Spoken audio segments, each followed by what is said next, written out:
que tampoco hay cosas que no me dan perfil para hacer como la cuestión de género. Lo necesito para hacer hoy, mando Fede Ávila, se lo mandé. Para hacer una charla con tipo trans, qué sé yo. Le pedí a Martino, por ejemplo, en la página que le explico a Martino. A veces me trae cosas, a veces.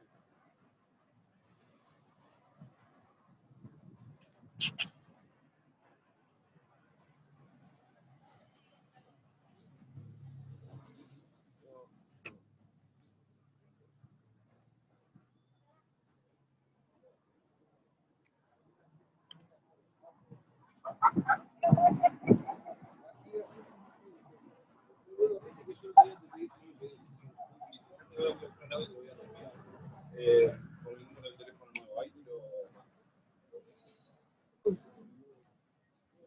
Bien.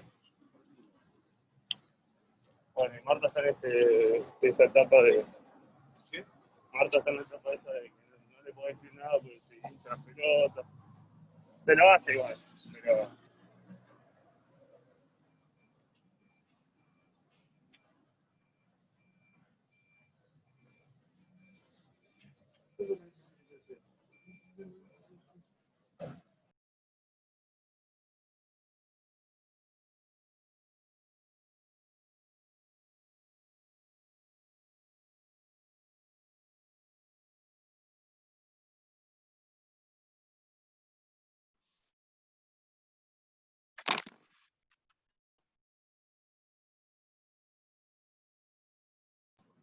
Buen día, doctora, ¿cómo está? Ahora le paso los pedados, si le parece.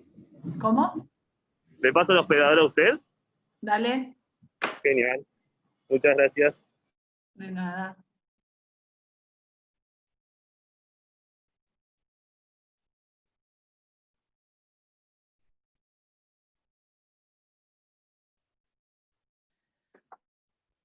Veo que se están conectando.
Esperen porque estoy, ¿cómo están? Estoy admitiendo porque no me pusieron a admitirlos automáticamente y no me acuerdo cómo se pone admitir. A ver, esperen. Entonces tengo que ir ingresándolos uno por uno.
¿Cómo están? Buenas tardes. Vamos a ir dando inicio a la clase.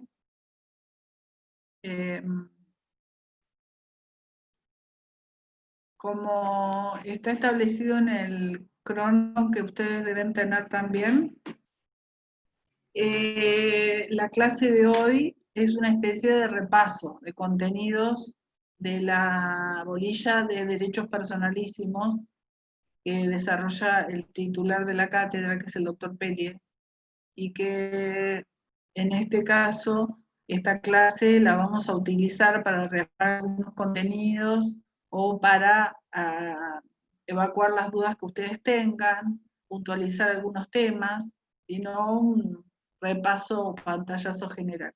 Lo mismo hice en el otro cuatrimestre y tienen en el material una clase mía también, así que la pueden buscar en la otra cursada. Yo les mandé a decir con la doctora o con el docente de ayer, no sé si fue el doctor Sancici o Gallo, que por favor para hoy tuvieran leído para que pudiera ser un poco más interactiva esta clase y no solo una repetición de contenidos que seguramente, como tengo que desarrollar solo en una hora, van a ser puntuales, así que por eso prefería, si había alguna duda o consulta, primero comenzar por ahí. Abro la clase entonces, invitándolos a que me digan si alguno tiene, primero para preguntarles a ver cómo van con la bolilla, y si hay dudas para que empecemos por ahí. Si no, arranco yo con una especie de repaso que me armé. ¿Cómo van? ¿Leyeron? Les digo, hola, mírenme, escúchenme, Hola, buen todo lo día. que están, sí, a vos te veo, María Elena y Magalí me saludó. El resto me encantaría, pero bueno. Unidad 13, ¿no? Los videos del doctor están. Sí, es la 13. Yo había hecho una serie de cuadros, más que videos, me parece. Ya no me acuerdo bien, pero son cuadros que creo que había hecho sinópticos con todo el tema de esta bolilla. Es una bolilla importante, María Elena, cuando me hiciste así, ponete Es las larga. pilas.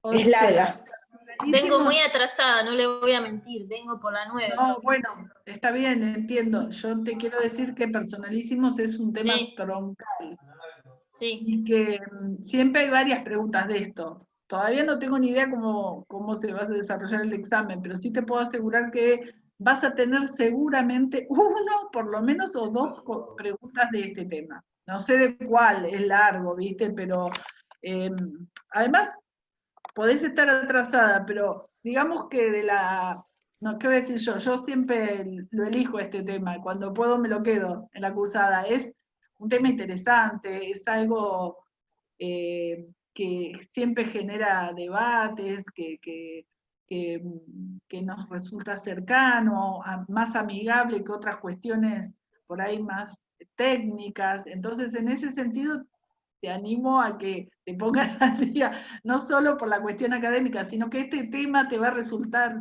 más amigable, digamos. O sea, Bueno. interesante. ¿Eh? Sí, igual sí, vengo leyendo todos los temas, pero vengo atrasada, sí. Claro.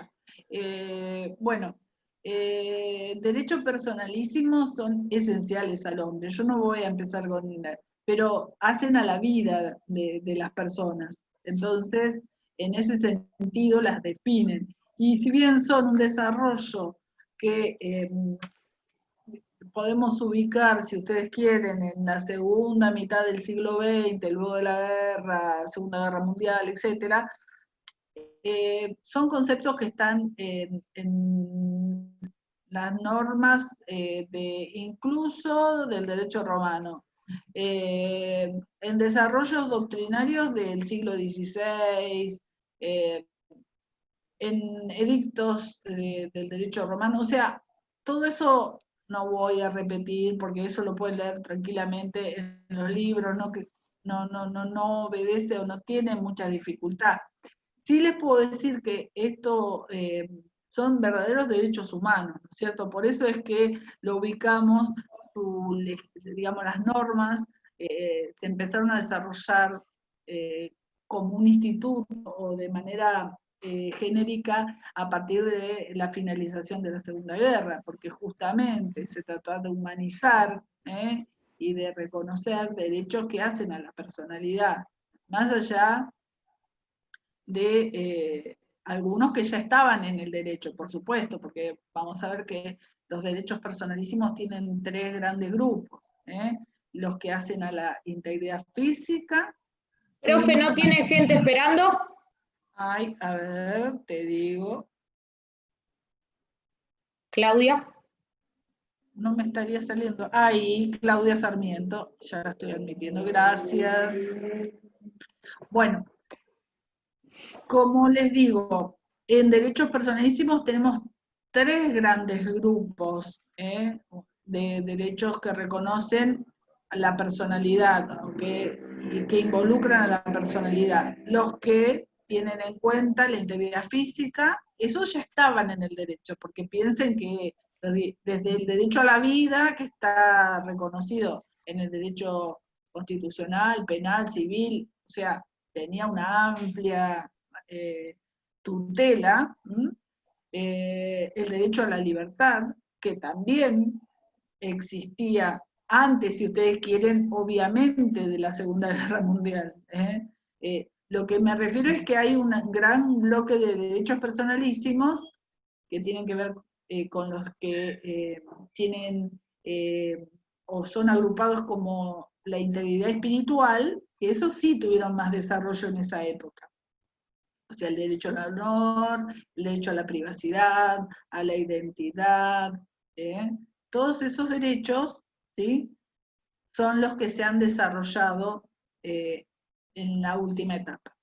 Bueno, entonces, los derechos personalísimos, con estos 3 grandes grupos, con el desarrollo o evolución histórica que pueden ver y estudiar tranquilamente, han sido, como digo, reconocidos no solo a nivel interno, sino básicamente también en los tratados internacionales, ¿sí? Y hay algunos que incluso en nuestro derecho interno se han incluido antes que en la legislación a través de los tratados internacionales y teniendo en cuenta la Constitución del 94, el artículo 75, ¿no es cierto?, que establece en el inciso 22 que los tratados ratificados por el Estado son norma interna. Entonces, vamos a ver que hay derechos personalísimos que todavía no tenían una norma operativa dentro de nuestro sistema, pero que se resultaban aplicables de manera automática porque estaban en una convención que había sido ratificada por el Estado. Ejemplo. En el 94 no había, digamos, una norma que reglamentara, por ejemplo, el derecho de réplica o de respuesta. Sin embargo, al haber estado reconocido por tratados internacionales, era operativo de manera inmediata.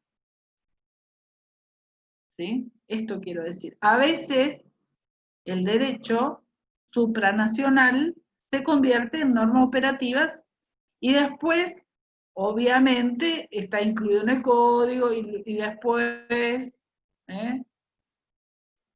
forma parte del derecho privado. Pero a veces incluso es anterior a los códigos o a la sanción que hagan los códigos de esto.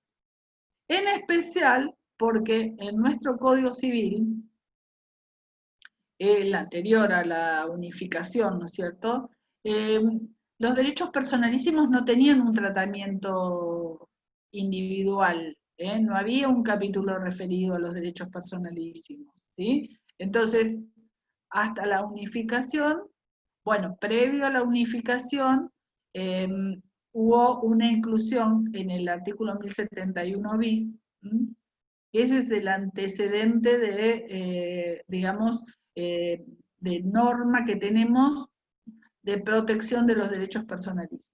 En 1071 bis se dictó por, me busqué antes de empezar la clase el código viejo, a raíz de un fallo jurisprudencial muy famoso, que fue Ponseti de Balbín con Editorial Perfil, ¿sí? No había una norma directa que sancionara el accionar de ese editorial. ¿En qué consistió? Le sacaron una foto a un líder político muy famoso en esa época, que estaba en su lecho de muerte, y se publicó en primera plana. La viuda, la señora Ponseti de Balbín, demandó a la editorial como responsabilizándola de la violación del derecho no solo a la privacidad, que era claro porque entraron a alguna terapia sin autorización, sino también a la vulneración de derechos íntimos o afecciones íntimas, porque divulgaban a una persona que poco tiempo después falleció. Esto, como no hay una norma expresa en el código, dio lugar a que la ley 21.173 incorporara el 1071 bis. Ese artículo 1071 bis del Código Civil anterior era el que se utilizó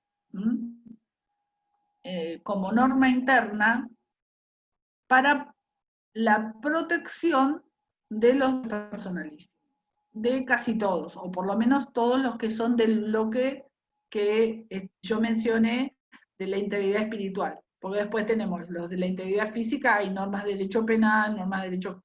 Pero estos encontraron en ese artículo el precedente, o por lo menos la justificación para extender esa protección no solo al derecho a la intimidad, sino a otros derechos personalísimos que no habían tenido o no tenían en ese momento una norma específica.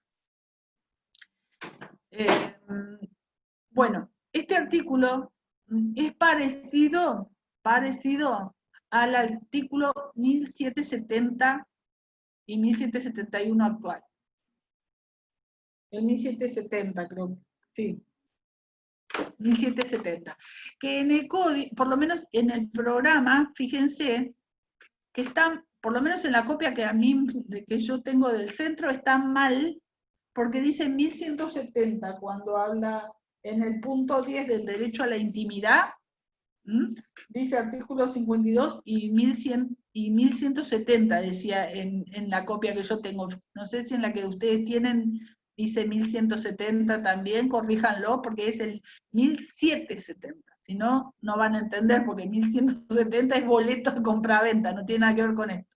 Es un error de edición, pero se los aclaro porque cuando estudien, como les digo, tienen que estudiar con el código, y no le está mal puesto. No sé, Magalí, en tu copia, ¿qué dice? Para que te tengo muteada. ¿Qué dice?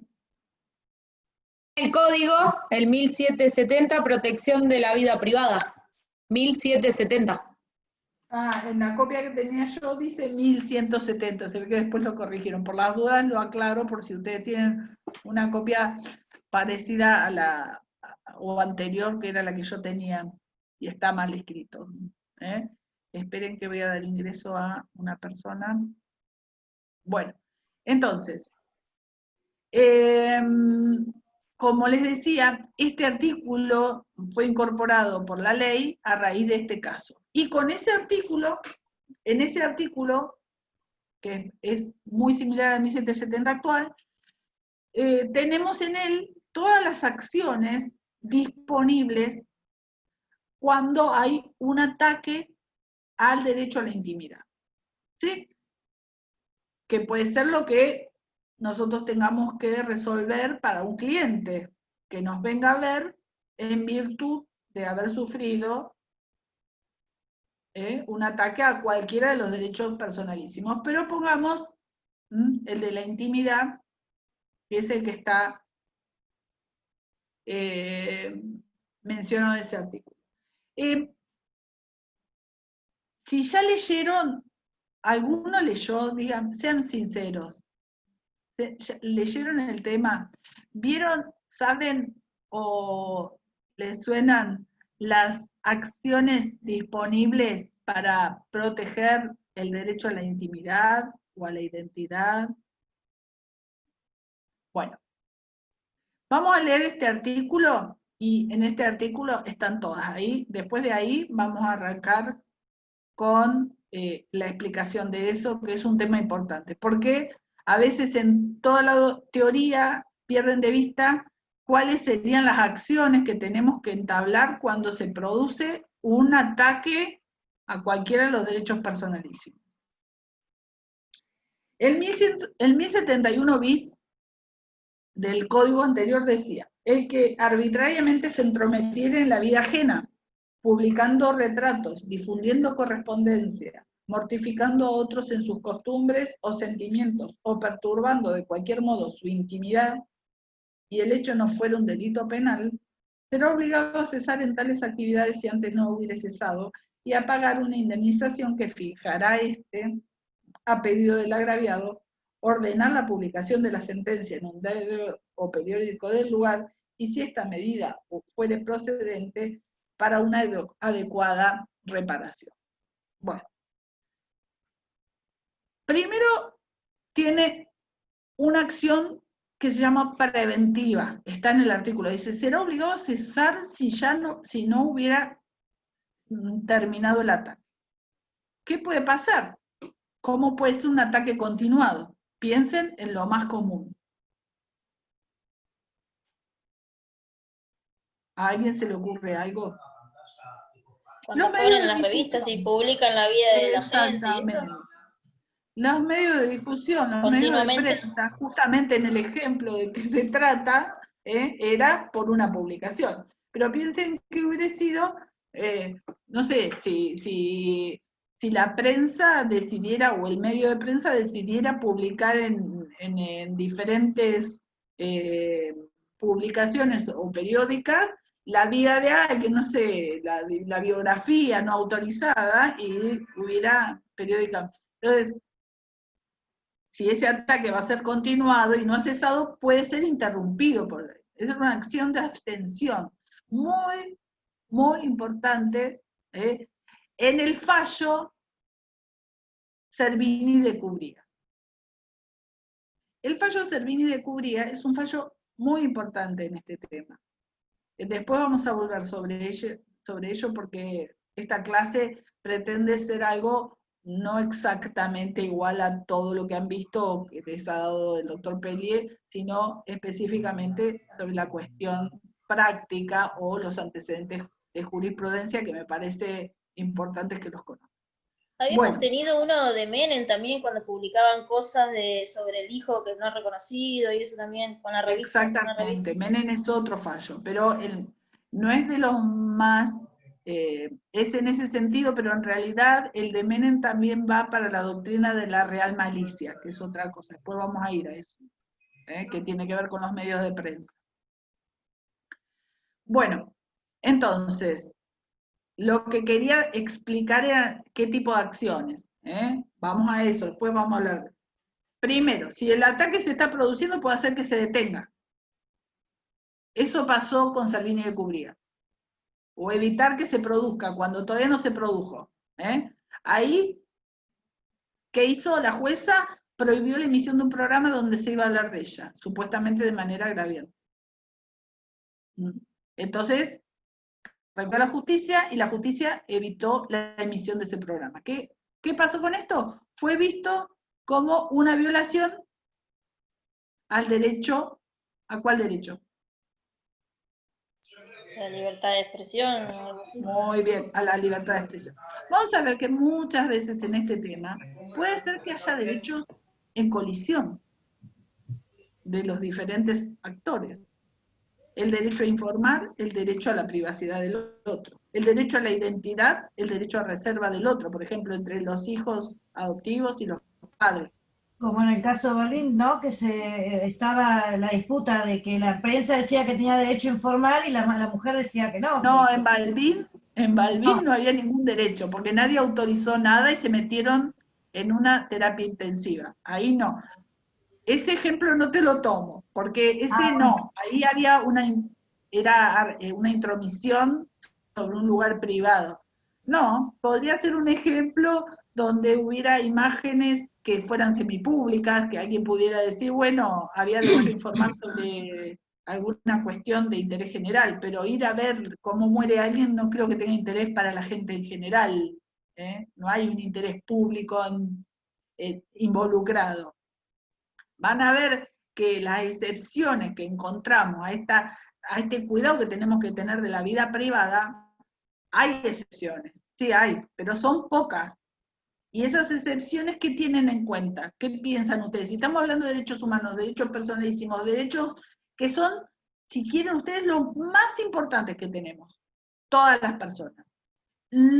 Para que yo sea persona me tienen que darse muchos supuestos, pero básicamente hacia la esencia que se me reconozcan estos derechos, que son humanos e intrínsecos. Entonces, si tenemos estos derechos básicos a ser reconocidos, ¿no es cierto? Las personas que los violentan, solo puede ser justificada esa limitación en casos que tienen que ver con ¿qué? Un interés general, chicos. Si no hay un interés general, lo único que puede ir en contra de los derechos particulares es un interés general. Eso ténganlo en cuenta siempre. Si soy una Para persona pensar el pública, derecho, por porque ejemplo, el derecho muchas veces hay que razonar. Si alguien va a limitar nuestros derechos, cualquiera, ahora estamos hablando de, tiene que haber un interés general para que se justifique. Y en este en particular es que haya, por ejemplo, un interés científico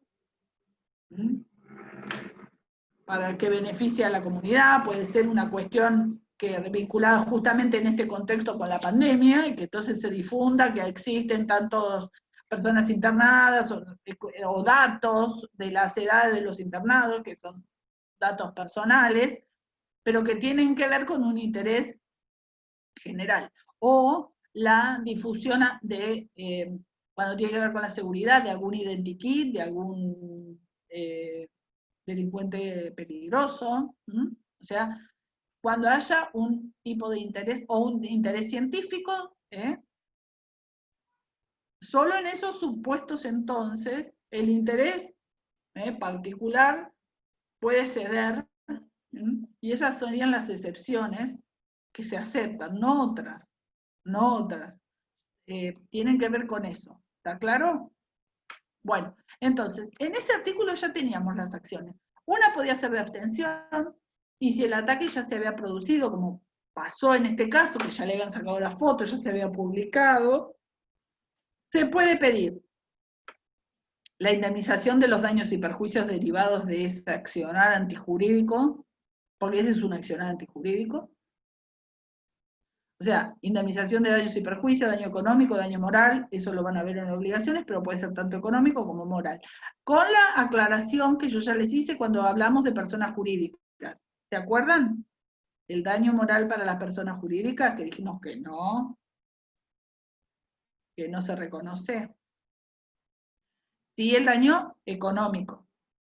Pero el daño tiene un aspecto económico, puede tener un aspecto económico y un aspecto moral. ¿Sí? Para las personas y para las personas jurídicas también, pero no se le reconoce una identidad. ¿Se acuerdan cuando hablamos de identidad de la persona jurídica en la otra clase? Que pueda ser afectada desde el punto de vista íntimo. No, la jurisprudencia y la Corte han dicho que no.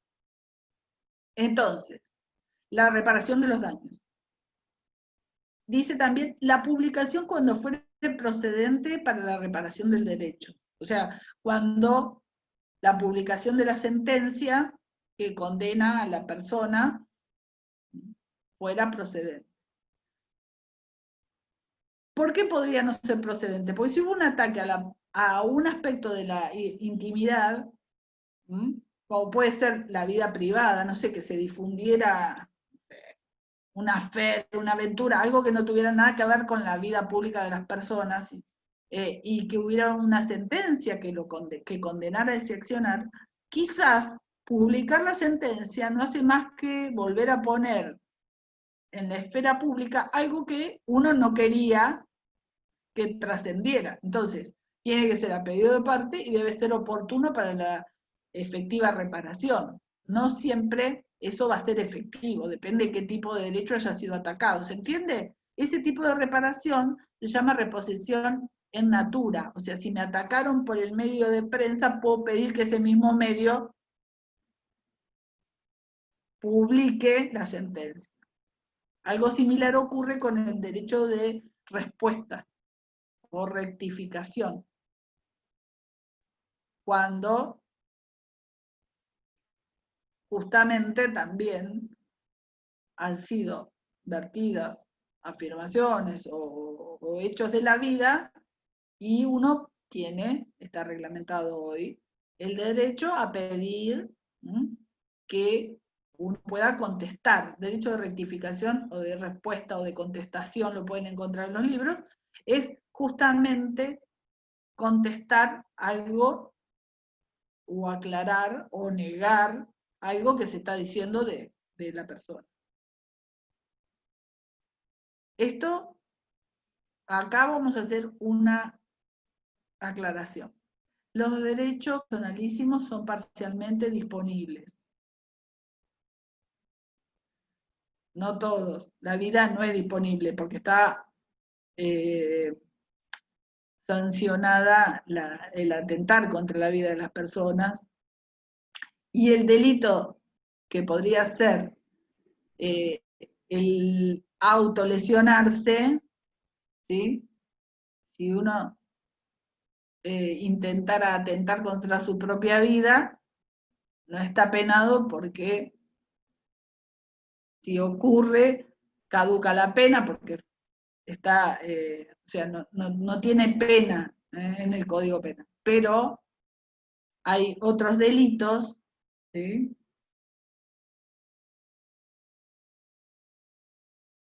que protegen la vida, como es hasta la actualidad la prohibición del aborto, etcétera, etcétera, la tutela de la vida y de la integridad física de las personas. Entonces, las acciones que tenemos disponibles son, en el ámbito, las del 1071 bis, en general hablamos de las que tienen que ver con la integridad espiritual. Para la integridad física, tenemos un importante número de normas del derecho internacional y del derecho interno. A nivel del Código Civil, lo que no tenemos la protección de la vida en sí misma, porque eso surge del derecho constitucional y del derecho penal, sí de la integridad del hombre, y sí a través de la norma que da la posibilidad de reparar los daños y perjuicios derivados del ataque, pero en el derecho civil no se persigue al atacante o al que lesiona penal. Eso es órbita del derecho penal. En la órbita del derecho civil de lo que se habla es de reparar. Entonces, tenemos la acción de abstención, la acción de reparación, la de reposición en natura, como podría ser el derecho de réplica o respuesta. Esto para, digamos, el bloque de los derechos personales de la integridad espiritual. En el derecho a la vida tenemos derecho civil, derecho penal, derecho constitucional, tratados internacionales, y el derecho civil solo para la reparación de los daños. Y después tenemos el tercer bloque. ¿Se acuerdan cuál es el que mencioné? La libertad e igualdad, chicos. Libertad e igualdad. Protegida, básicamente, por la Constitución, los tratados internacionales.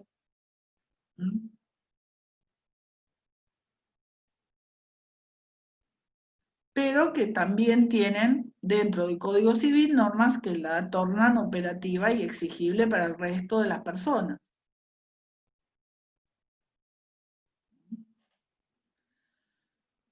Bueno, este artículo, como ya les digo, llegó al Código Civil con posterioridad incluso a la sanción de la reforma de la 17711, o sea, el 1071 es posterior al 68, fue en el 70 y pico, 80, no, en el 80 creo, a ver si tengo la fecha, Ley 21.173.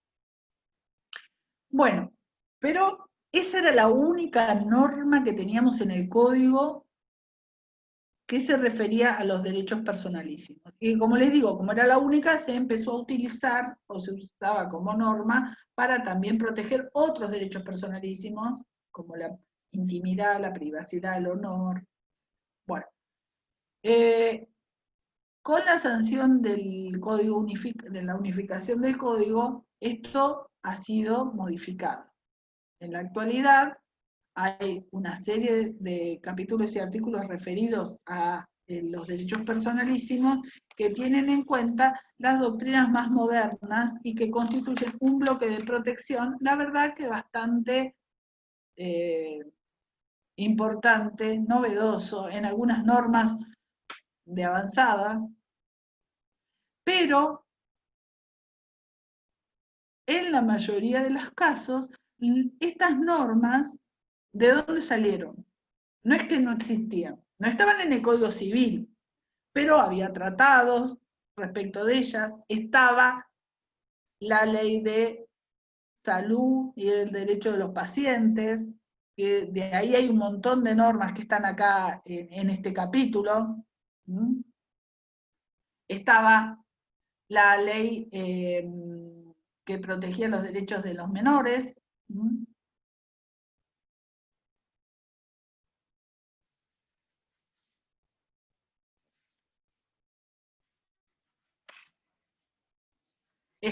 Había otras normas vinculadas a no solo los derechos del bloque de la intimidad, sino de la libertad, de la igualdad, como la ley la de matrimonio igualitario, todas normas que se fueron sancionando incluso previos a la unificación y que tratan temas estrechamente vinculados con esta temática, ¿no es cierto? Entonces había una cantidad de normas, leyes, que fueron recogidas por este código, haciendo un bloque sistemático del tema, como les digo, bastante novedoso en algunos aspectos, como metodológicamente, digamos, pero que novedoso metodológicamente, pero no en su existencia, porque sería justo decir, había normas que protegían los derechos, aunque estaban diseminadas, como le digo, en leyes separadas, tratados, ratificados por el Estado, pero ahora lo tenemos sistemáticamente ubicados en el Código Civil, además, ¿no es cierto? ¿Se ha entendido esto? Que digo, bueno, entonces, a partir del artículo 51, el nuevo código habla de los derechos personalísimos. ¿Cómo? Porque en el 51 dice que la persona humana es inviolable en cualquier circunstancia, tiene derecho al reconocimiento y respeto de su dignidad. El artículo 51, entonces, es el primero respecto a los derechos y actos personalísimos.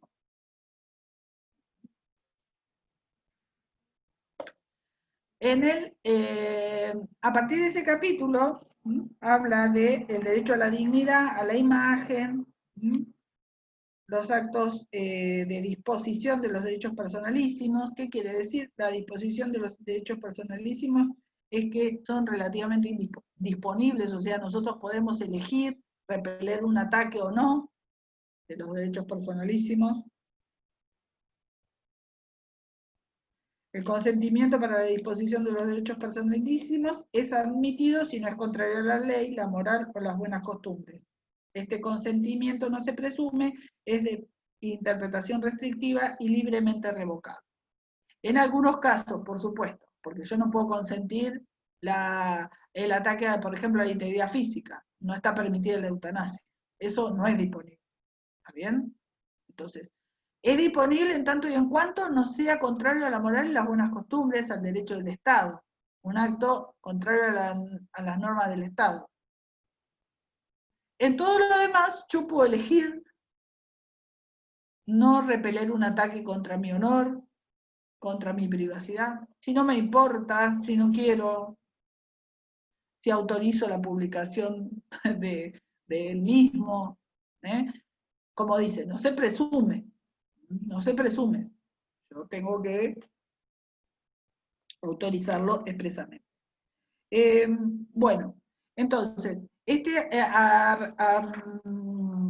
a partir del 51 están legislados los derechos personalísimos en los 3 grandes grupos. En el primero encontramos entonces, solo a modo de repaso los menciono, el derecho a la vida involucra el derecho a la prohibición del aborto, ¿no es cierto?, la integridad física, la integridad física de la ley de trasplantes, ¿sí?, las directivas médicas anticipadas y el tratamiento del cadáver. Todo eso tienen que saber cuánto, ¿no? Es un montonazo. En general, le dan bolilla a la ley de trasplante nada más. Les aviso que no es más que la ley de trasplante. La ley de trasplante, por supuesto, la tienen que ver, está colgada del grupo, así que la pueden buscar de ahí. También está la ley de salud del paciente. En este tema es muy importante, referido a la eutanasia, recién algo dije, ¿no? Pero eso surge del Código Penal, lo mismo que del aborto. No hacemos preguntas tan, digamos, conflictivas en el sentido de que tengan que adoptar una posición. No vamos a hacer esa pregunta. Pero, más allá de los fallos, que por ahí creo que Karina les debe haber dado a Tavia Murillo y todo eso que a ella le generan los da y les gusta, chicos, les gusta, así que lean a Tavia Murillo. Entonces, bueno, pero más allá de esas cosas puntuales y de la ley de trasplante, que siempre la ven, es muy importante en este tema las directivas médicas anticipadas, ¿sí?, el consentimiento informado, que son normas que están incorporadas al Código Civil,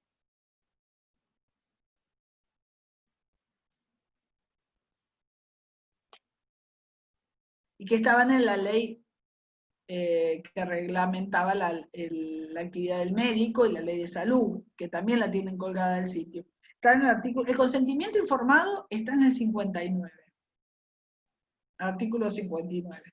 Las directivas médicas anticipadas en el 60 y las exequias en el 61. Acá tienen que agarrar el código, chicos, porque más allá de la doctrina y de los fallos, que eso lo tienen que ver después por separado, hay mucho código.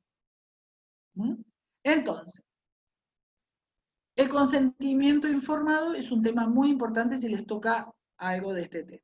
El consentimiento informado involucra saber, tiene una serie de directivas con el médico, que tiene que debidamente informar al paciente sobre su diagnóstico, sobre su prognosis, o sea, qué tipo de tratamiento le propone, que sea el menos agresivo o el más beneficioso. También le tiene que explicar al paciente, no solo lo estoy diciendo de memoria, pero quiero que lo entiendan, tiene que explicarle además del tratamiento, los pros y los contras que pueden acarrear esos tratamientos, ¿sí? Y por último, tiene que tener el consentimiento para hacerlo. Pero ese consentimiento tiene que ser, como dice, informado, o sea, debidamente informado. Si no, ese consentimiento puede ser atacado de inválido, porque si el paciente se somete a un tratamiento sin saber los pros y los contras, sin conocer debidamente el diagnóstico, qué es lo que puede pasar, dentro de cierto margen de probabilidad. Nadie le pide al médico que haga absoluta futurología, pero sí le puede decir, si te operás pasa esto, si no te operás pasa esto, etcétera, etcétera. Entonces, el consentimiento informado, que debe ser dado válidamente por el interesado, y cuando éste no pudiere, por su representante. Solo en caso de urgencia y que esté en riesgo la vida, se puede relevar al médico de esa autorización, porque tiene también, ahí como les digo, otro derecho en colisión con este. ¿Cuál sería? A ver si lo pensamos. Yo no tengo la autorización, o no le di autorización al médico, pero entro inconsciente y me tienen que operar porque tengo una hemorragia masiva y no tengo identificación, no saben quién es mi familia, no pueden venir mis hijos, ni mis padres, ni nadie para autorizar. ¿Qué derecho está en pugna? No la opero porque A la vida, porque lo tiene que salvar. la vida ¿de quién? No, en pugna mi Del derecho con paciente. el del Ah, otro. el derecho del médico. El deber del médico de Ah, el curar. deber del médico. El Del deber. médico de curar. El deber del médico de curar. El médico tiene un juramento, unas obligaciones implícitas de su profesión. Tiene que curar. Tiene que curar con la debida autorización, pero en caso de urgencia, en ese caso, los comités de ética en general autorizan con ciertas pautas o parámetros porque justamente la emergencia no permite que yo emita válidamente mi consentimiento y además justamente hace poco probable que encuentren a alguna persona que esté autorizada para hacerlo en mi nombre, si es que es tan urgente la cuestión. ¿Se entiende? Entonces, el consentimiento informado, léanlo, traten de entenderlo, está en el artículo 59, pero también está en la ley. Porque está tomado justamente de la ley.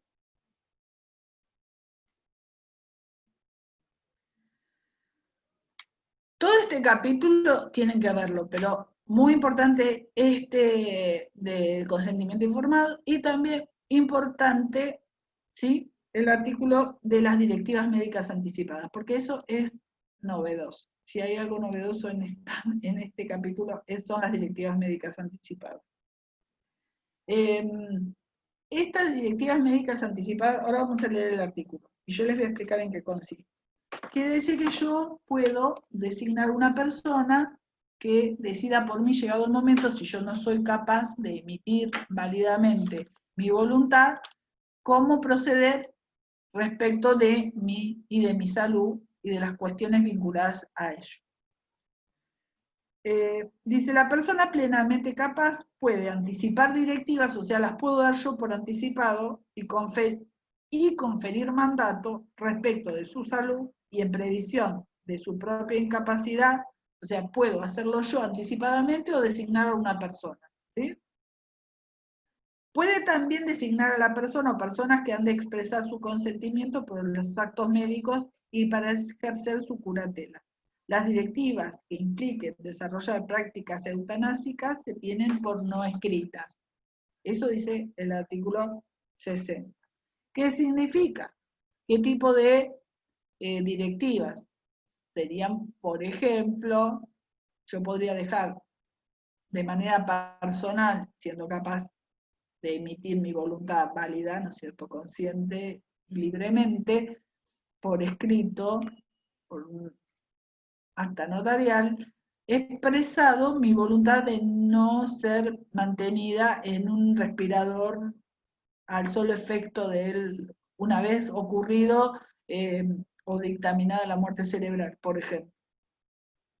El sostenimiento mecánico, eso lo puedo disponer. No la eutanasia, no ninguna práctica que implique, sino podría limitar el sostenimiento, no una acción para terminar con la vida. Podría decir, no me conecte,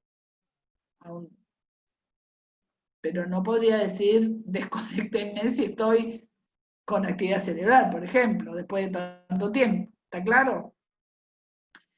Entonces, podría hacerlo yo o podría designar un apoderado para que lo haga y que decida por mí en ese momento. Una persona que obviamente yo entienda que va a hacer lo que quiero.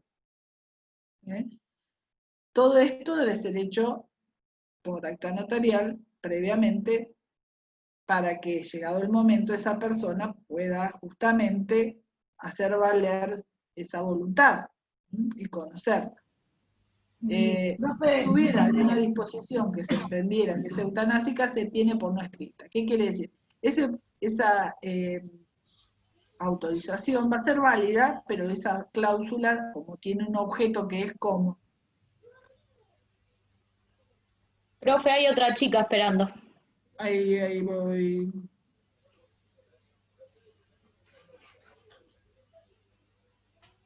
Como el objeto, ¿cómo es?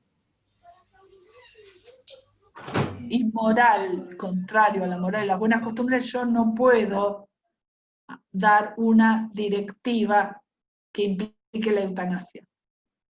¿Está bien? Entonces, ahí hay un límite a la libertad individual, es el interés general. Bueno, ¿se entiende? Bueno. Entonces. Profe, yo le quería preguntar, y en caso de que sea una emergencia y la persona quede con actividad cerebral muerta y ya en su momento no haya firmado algo notarial y él haya manifestado a su familia que si se enferma, bueno. ¿Qué pasa? ¿Quién toma la decisión? ¿El médico o la el familia? Médico. De acuerdo con las prácticas y los protocolos normales, ordinarios. Una persona, o sea, no es que el médico en este caso elige o no, o lo que sea. Hay un protocolo médico, los médicos van a ver cuando estudien este tema que de lo que se trata y de lo que se le critica a los médicos es una cosa que se denomina el encarnecimiento terapéutico. Quiere decir que los médicos insisten en sostener la vida de cualquier forma, más allá de la vida en los parámetros que nosotros podríamos considerar aceptables. Es como se dice, se trata de evitar el encarnecimiento terapéutico porque justamente a veces existe eso, tratar de sostener de todas maneras aún algunas que nosotros consideramos inaceptables o indignas. Para eso están las directivas anticipadas. Pero si no las emití, nadie las puede emitir por mí. Y si yo no designé a una persona, tampoco. Puedo hacerlo yo, como dije, o puedo haber designado a alguien. Hasta puedo anticipadamente designarme un curador, o sea, alguien que decida por mí. Pero no puedo, si esa voluntad no ha sido emitida válidamente, ya sea por mí o por mi apoderado, van a responder conforme pautas genéricas. Y puede ser que, no sé, en el caso, hoy en día capaz que no te conectan porque no hay respiradores, pero en cuestiones normales ocurriría con pautas clínicas o con parámetros médicos que seguramente irían al sostenimiento de la vida, entiendo yo, porque ellos tienen ciertos protocolos diferentes a los nuestros. Y ahí después tenemos en juego también toda la cuestión de cuando se pide, que es mucho más compleja después conseguir que desconecten a alguien que no ha emitido su voluntad, y hemos tenido infinidad de fallos también en un sentido y en otro para poder hacerlo. ¿Está? Bueno, después teníamos los derechos a la libertad, a la integridad espiritual y los derechos a la libertad. El de la libertad es libertad, igualdad y no discriminación. Esos serían los tres aspectos. Libertad, igualdad y no discriminación. Y en el de la integridad espiritual tenemos el de la intimidad, el honor, la imagen, la identidad y el derecho a réplica. Todos esos preguntamos. ¿Está claro? Identidad, imagen y derecho a respuesta. Identidad y réplica o respuesta. Sí. Puede haber preguntas de todo eso. Está todo, hoy en día es más fácil, está todo en el Código Civil. De hecho, de réplica está en la Constitución. Ahora después, si tenemos tiempo, lo vemos, pero venimos medio... Bueno, a ver. Estoy mirando del repaso mío a ver qué les digo. En los del derecho a la libertad tienen que ver el artículo 19 de la Constitución, por supuesto, que nadie está obligado a hacer lo que la ley no manda, eso ya lo saben, creo que si están acá dieron constitucional, entiendo ya, salvo que haya cambiado tanto la currícula, ¿no dieron constitucional? Yo estoy en los dos a la vez. Me muero muerta, cuando yo estudiaba era correlativa y tiene sentido, chicos, tiene sentido. Estamos en las dos a la vez. Estamos las tres en la misma Quiero materia. matar. Sí. Sí. ¿Cómo están acá si no aprobaron constitucional? No entiendo. No entiendo. Las entiendo a ustedes de tratar de apurar, pero la verdad que no entiendo la organización. Para mí es básico constitucional para esto, pero bueno. Vean el 19, que si están estudiando constitucional no se los tengo que explicar, lo doy porque ya lo saben. Y la igualdad el 16, por supuesto. ¿Qué dice? Ay, se me cayó. Esperen. Se me cayó. No existen prerrogativas de sangre, etcétera. Ese está en el artículo 16. A ver si lo tengo por acá. Sí.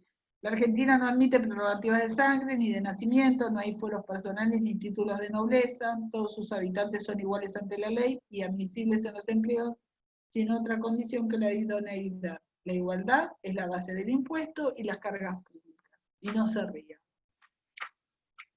Habría que ir con la Constitución a buscar trabajo.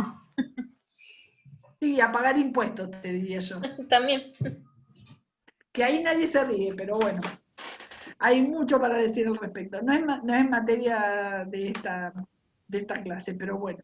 Entonces, vamos a enfocarnos en especial en el derecho a la intimidad, que está, como les dije, en el artículo 52 y 1770. Tiene también su base en el artículo 19, por supuesto, de la Constitución, y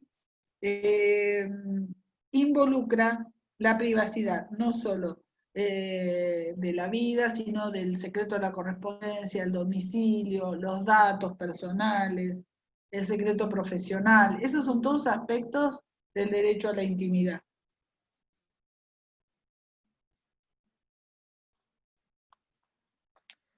Bueno, en cuanto al derecho a la intimidad y el derecho de la prensa, vamos a ver la doctrina de la real malicia, pero lo vemos junto con el derecho al honor, así que si se me pasa, me lo hacen acordar. El derecho a la imagen está en el artículo 53. Podrían decirme que en este era un derecho personalísimo que sí estaba legislado antes de la unificación, pero en una ley. El derecho a la imagen que estaba en la ley que protegía la propiedad intelectual. Entonces, se podía proteger a través de la imagen de la propiedad intelectual de la imagen. ¿Qué establece esto? Que justamente la imagen es un aspecto o una faceta de la persona, es una emanación de la misma. A veces este derecho a la imagen no ha sido visto de manera individual, sino como un vehículo, no se le ha reconocido autonomía, sino que ha sido visto como un vehículo para atacar otro derecho personalísimo, como puede ser el honor o la intimidad. O sea, una imagen, como en el caso de Ponseti de Balbín, sirvió para atacar la intimidad de las personas. Pero hay supuestos en los cuales la imagen en sí misma está protegida. En sí misma está protegida. No por ser el vehículo o el modo de vulnerar o de atacar otro derecho, sino A veces cuando los famosos no quieren que se pongan las caras de los hijos, por los ejemplo, famosos, eso. por ejemplo, personas que tienen una importancia o trascendencia.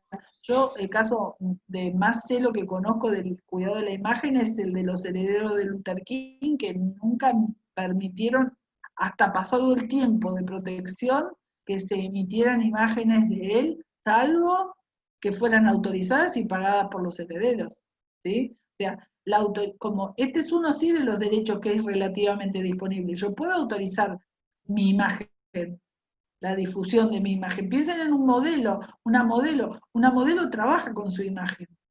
Entonces es propiedad de ella su imagen, o un modelo. Y por lo tanto puede disponerlo parcialmente. ¿Cómo? hace una campaña, firma los derechos para eso. No para que la difundan, porque para que la difundan en cualquier contexto. La imagen en sí misma, como emanación de la personalidad, entonces ahí vemos, sería el ejemplo más claro, que tiene autonomía.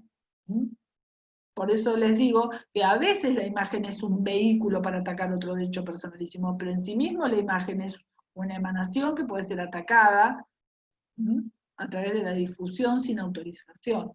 ¿Cuándo es libre la difusión? En algunos supuestos sí. Cuando pasan 20 años, ahí es libre.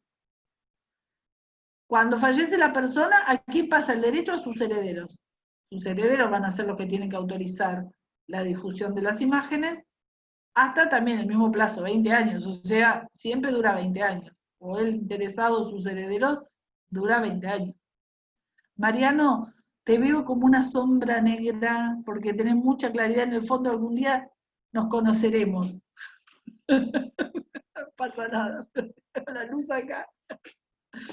Bueno, entonces, la imagen en sí misma está protegida en el artículo 53, ¿sí?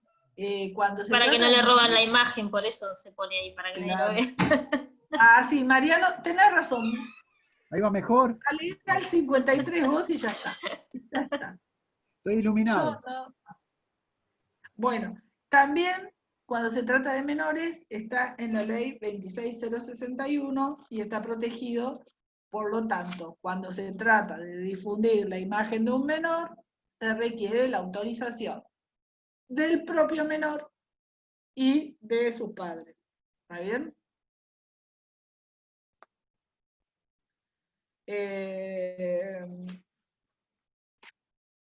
No sé si de esto creo que...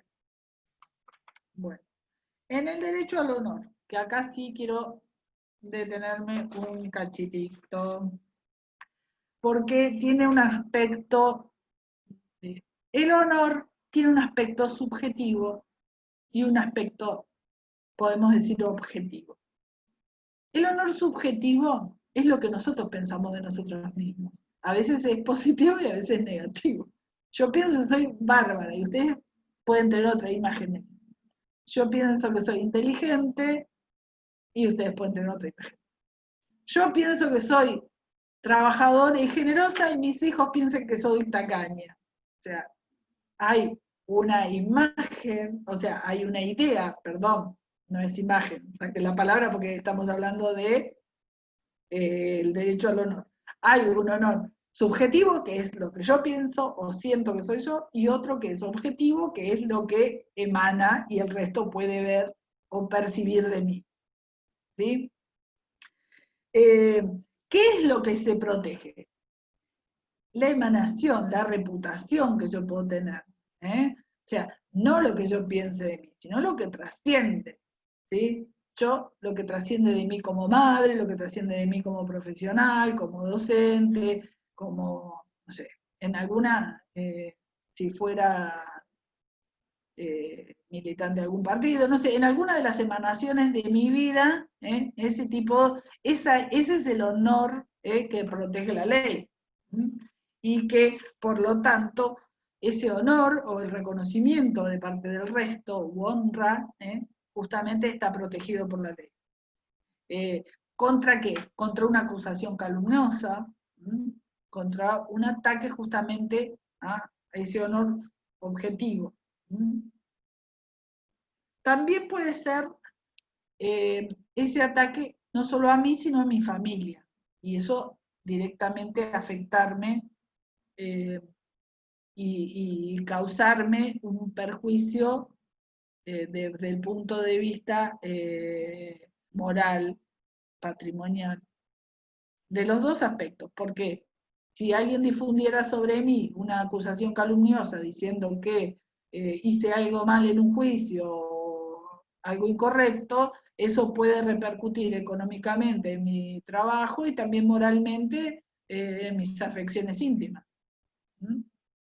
Entonces, el artículo 1771, que es el que está en el capítulo de reparaciones, vieron que antes en el 1071, que leímos el 1071 bis, teníamos todo. Teníamos cuál era la conducta reprochable y cuál era la sanción.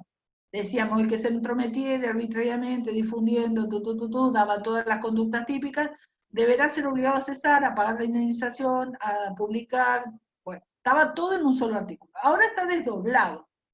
Está qué es el derecho al honor y después cómo se sanciona, porque hay un capítulo en el 1771 donde están las reparaciones. Así está metodológicamente en el código actual. ¿Se entiende?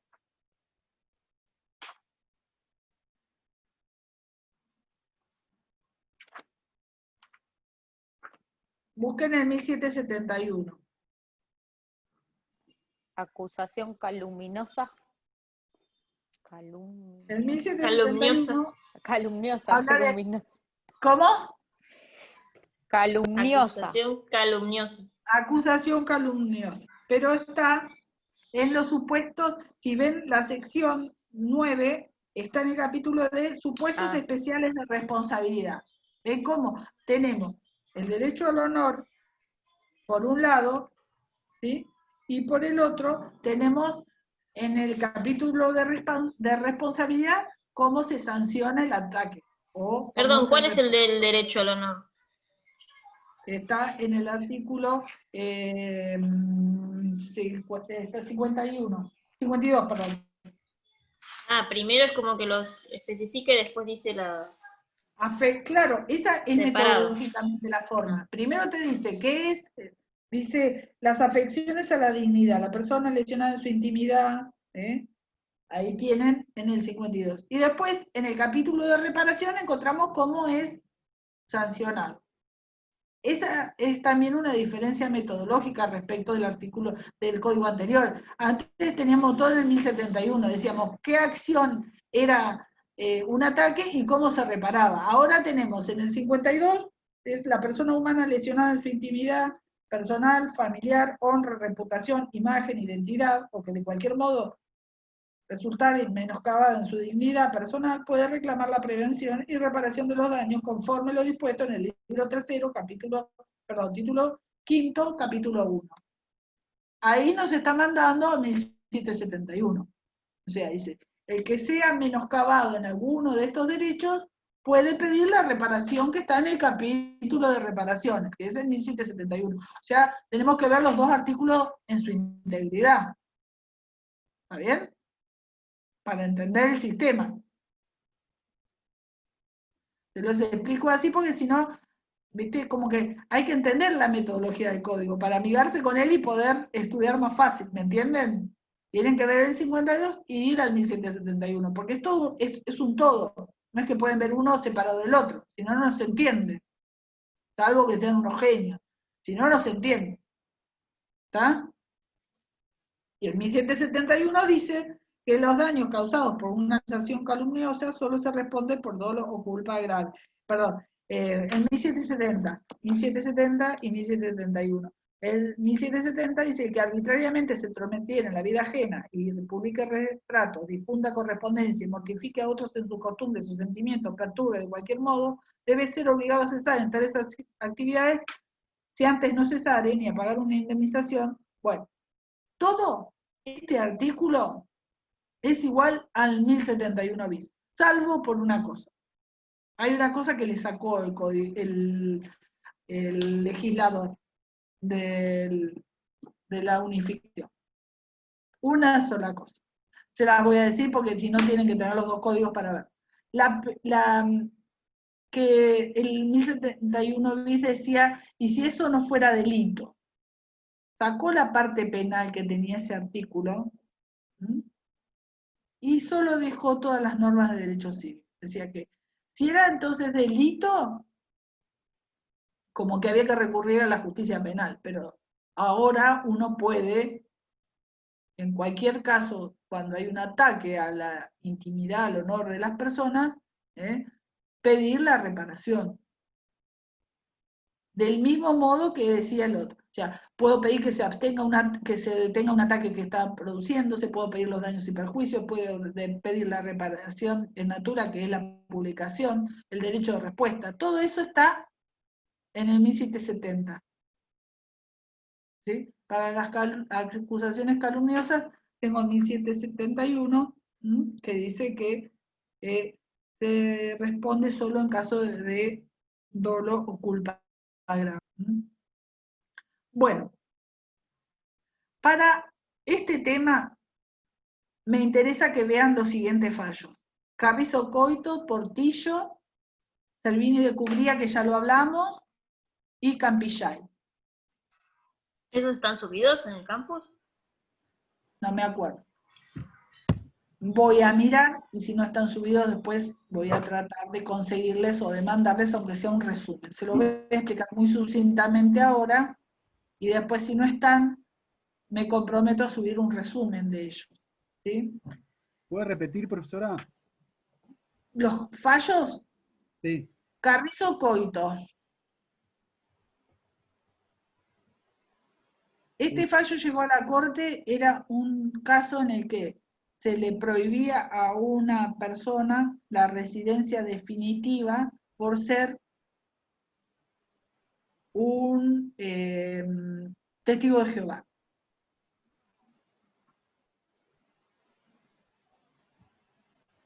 ¿Cuál más nombró? Carrizo Coito era por un testigo de Jehová. La primera y la segunda instancia le había negado la residencia. La corte la aprobó. ¿Qué piensan que está violado ahí? No sé, ¿se me está cortando a mí o a todos? No sé. Puede ser, yo los veo, pero no sé, por ahí.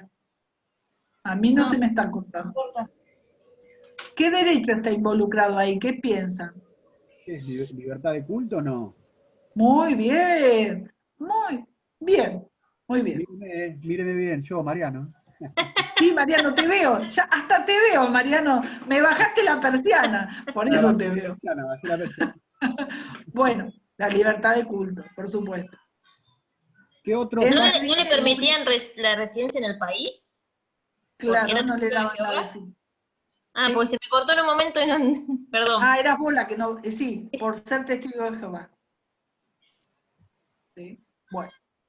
Después, en Salvini de Cubría, lo que tenemos entonces era una acción de abstención de la jueza contra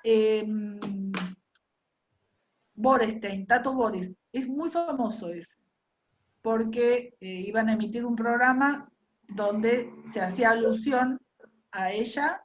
Ella decía que iba a vulnerar su derecho al honor y por una medida preventiva obtuvo que nunca se emitiera.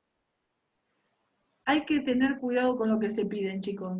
Desde esa fecha, por lo que más se la conoce a esa jueza es por haber violado el derecho, dicen, a la libertad de prensa. Porque tuvo tan mala prensa esa acción que yo creo que si hubieran emitido el programa, se hubieran olvidado todos a los 2 minutos de lo que la hubieran mencionado, de la que se hubiera dicho. Nunca supimos qué iban a decir de ella y fue mucho peor, así que hay que tener cuidado con lo que uno pide, para uno y para los clientes, para ver cuál es la medida de la reparación que se busca. El resultado a veces es peor.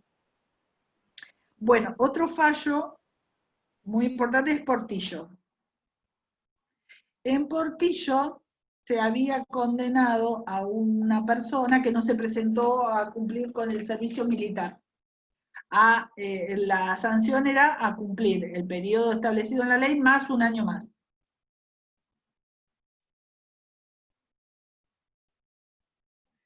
Ahí los derechos en pugna eran en la obligación de defender a la nación, que tenemos todos, ¿no es cierto?, de armarnos para defender a la patria, y por otro lado, la libertad de conciencia, que si yo soy una persona pacifista que no quiero armarme ni lastimar a nadie, puede estar en pugna con esa obligación de defender a la patria.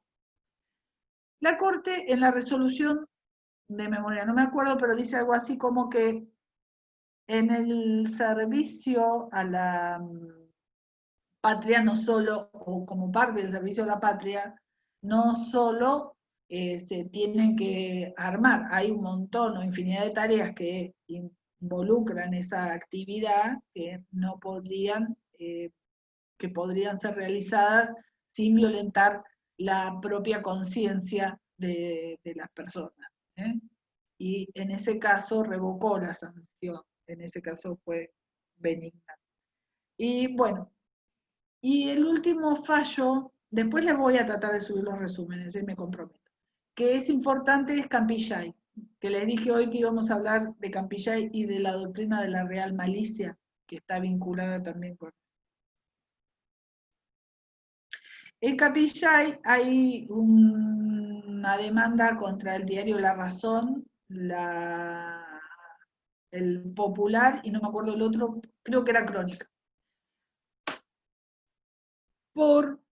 De lo que se trata en este fallo, en este caso, era que a una persona la sindicaban como que había intervenido en un hecho delictivo, finalmente fue absuelta, ¿sí? Fue absuelta, y entonces solicitaba la indemnización, demandando incluso al editor, al responsable, por la difusión de esa información. En pugna, por supuesto, el honor de la persona contra la libertad de expresión, ahí lo vemos, claro. A raíz de la doctrina de Campillay, en realidad salen algunas directivas que no son expresas, pero sí se tienen en cuenta a la hora de resolver estas cuestiones. Cuando se van a difundir hechos que involucran a las personas, las directivas son, cuando hay pugna a la libertad de prensa, es, primero, cuando uno da una información tiene que decir cuál es la fuente. Tiene que decir cuál es la fuente. Segundo, además de decir quién es la fuente, tiene que usar el potencial. Por eso vieron que dice, estaría, habría, hubiera sido. No una afirmación, sino el uso del potencial. Y después, revelar la identidad del implicado implica en la mayoría de los casos un acto de imprudencia. ¿Por qué? Porque ustedes saben, y si todavía no lo vieron, lo van a ver cuando estudien Derecho Penal, que incluso las personas que están en un proceso tienen el principio de inocencia. Hasta la sentencia todos gozamos del principio de inocencia. Entonces, difundir la identidad durante el proceso no correspondería, sí, una vez que haya una resolución que lo involucre, ¿sí? Cuando no se dan o no se tienen estos cuidados o no se tienen en cuenta de estas reglas, ¿sí? Se entiende que la prensa actúa dentro del tema de lo que se denomina la real malicia, y ahí sí debería responder. Si no, tienen o se protege la libertad de comunicar, de expresar las ideas, de informar, o como ustedes deseen denominarla. ¿Está? Así que bueno, yo para la próxima les voy a subir el resumen de estos fallos.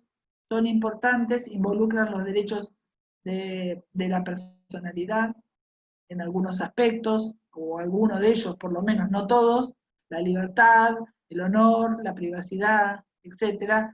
Y son importantes para que vean cómo a veces, por no decir casi siempre, hay en pugna más de un derecho personalísimo, y cómo se resuelve en esos casos, concretamente, el ataque a los mismos. Vamos a ver lo mismo, por ejemplo, en el derecho a la identidad de las personas. El derecho a la identidad de las personas está reconocido explícitamente en el artículo 26 en la ley 26061, perdónenme, pero estoy sin secretaria porque se me enfermó, así que escuchan el teléfono porque no tengo quien lo atienda. Bueno, en la 26061 está reconocido expresamente, y ese derecho a la identidad solo tiene como límite los artículos 327 y 328 del Código Civil. Anótenlo para verlo, porque son un límite a ese derecho.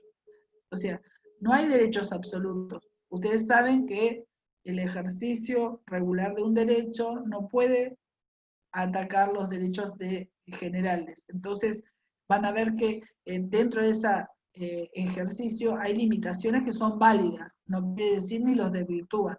Hay derecho a la identidad personal. Y la identidad, por ejemplo, del niño y la preservación también de su origen, puede dar lugar a derechos en pugna. Por ejemplo, conocer. Ha habido fallos de la Corte donde no se puede obligar compulsivamente a una persona a que se le extraiga sangre para comprobar, por ejemplo, si es hijo desaparecido, si esa persona se niega, porque están violentando la libertad personal en pos de otro derecho personalísimo. Entonces, esto en el derecho a la identidad, que en realidad también tiene una ley que es previa al código, que es la de identidad de género, que ha tenido repercusiones también en otros aspectos que ya habrán visto. Por ejemplo, cuando vieron la ley del nombre. Yo no digo, ¿vieron ahí lo de la identidad y la ley de identidad de género? Hola. Bueno, no, por el cambio de nombre. Porque hay un trámite que se puede hacer de manera administrativa, eso es una emanación de la ley de identidad de género, que Sí, tiene sí, que ver con cómo Vimos se cuándo se percibe. puede cambiar o cuándo Y bueno, y con el a género que partir de vieron. qué edad. Y con el género que vieron. Lo ¿No vieron mismo, nada? Lo de la ley de género no. El cambio administrativo del nombre, ¿no? Sí, lo deben haber visto, no creo que no lo hayan lo dado. mismo. Sí, lo vimos a lo del nombre del género. Estoy casi segura. Sí, sí. No sé quién lo dio, pero estoy segura que lo dieron Maxi o Karina, seguro que lo Sí, dan sí en lo ese dio. tema. Sí, lo dio Maxi. Maxi Sansi, sí. Debe haber dicho, es una de las excepciones, no hay que hacer juicio, te podés cambiar directamente el nombre y tiene que ver con la percepción Cuando que hablamos uno a tiene. Ah, sí, que se puede cambiar el nombre, sí. Y bueno, ¿de dónde surge eso? De la ley de identidad de género. Es una aplicación de esa ley. Vos te podés cambiar, si te percibís con otro género, el nombre. ¿Está? ¿Ven cómo está todo relacionado y vinculado? Lo digo para que entiendan cómo es una ley tiene repercusiones. Esa ley de identidad de género tiene que ver con cosas de los derechos personalísimos, tiene que ver con el nombre, tiene que ver con otros derechos. ¿Está? Un conjunto, una ley es un conjunto normativo que tiene repercusión en diferentes aspectos de la vida.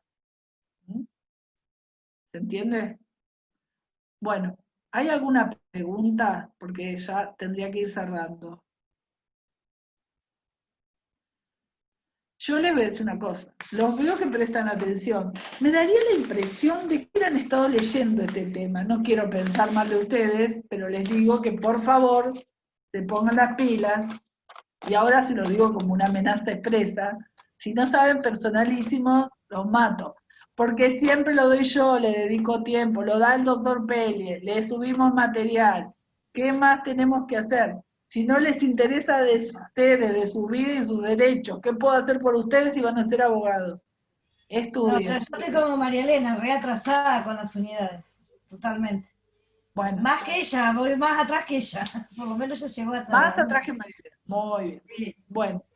Pero vamos, Vean, eso es lo importante. Pero vamos en camino. mirá, yo eso de que vamos, viste, si no llegás es lo mismo que si no vas. Es lo mismo que nada. Yo soy una persona práctica, por sobre todas las cosas. Pero voy a llegar. Vas a llegar, muy bien. Entonces, lean Personalísimo, hubiera sido mejor si lo hubieran visto antes, porque esta clase es muy largo, esta bolilla. Yo di cosas muy puntuales, ¿no? Imposible tomarla, o sea, imagínense que creo que Peli, no sé, si subió libros, si subió clases grabadas, yo 8 videos. ¿Eh? 8 videos hizo. Y bueno, Y llegó hasta el punto 8, dijo. Después falta. Yo llegué hasta esos videos y. bueno, ¿entendés? Yo solo hablé de algunas cosas puntuales de esto, de lo que a mí me interesa ayudarlo, porque Walter, no tengo duda que debe haber sido sumamente minucioso en los temas, pero a mí por ahí me interesa que entiendan cómo funciona el sistema, para eso, porque la verdad que los textos esto no tiene muchas complicaciones. A mí me interesa que entiendan cómo funciona el sistema normativo, y bueno, hay cosas puntuales que tienen que saber, artículos que tienen que saber, pero cómo ha sido, cómo funciona, cómo es operativo, los fallos, eso es importante, chicos. Bueno, nos vemos la próxima. Creo que tengo otra clase de repaso. No sé si me vieron por vieja, me dieron los repasos a mí, pero me tienen un poquito. Estudien, ¿sí? Nos vemos la próxima. Gracias, profe. Gracias, profe. Hasta luego. Chao, chicos. Hasta Chao, luego. profe.